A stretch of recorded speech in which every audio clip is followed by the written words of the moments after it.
So guys, for the first step, once you're on Microsoft Edge, you're going to click on the three dots in the top right. Now, you're going to click on Settings.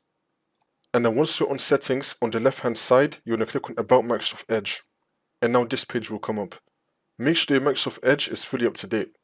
And now for the second step, on the left hand side, you're going to click on Privacy, Search and Services.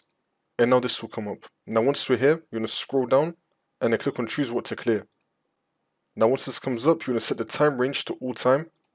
And you want to make sure you have cookies and other site data and cache images and files both selected. You want to select both of these, and you can untick everything else if you want to. But just make sure that you select both cookies and cache, and then click on Clear Now. And now for the next step, you're going to click on the three dots in the top right. Now you're going to click on Extensions, and then click on Manage Extensions.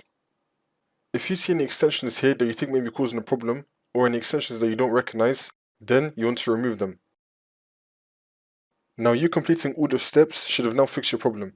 However, if the problem is still not fixed, then for the second method, you're going to go back to Settings, so you're going to click on the three dots in the top right again, and then click on Settings.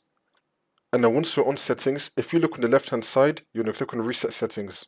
Now you're going to click on Restore Settings to the default values, and then click on Reset.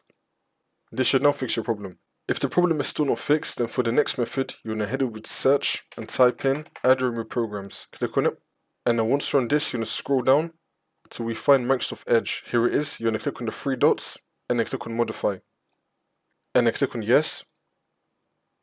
And then once this comes up, you're going to click on Repair. It's now going to start repairing Microsoft Edge. Once you complete all of this, the problem should now be fixed.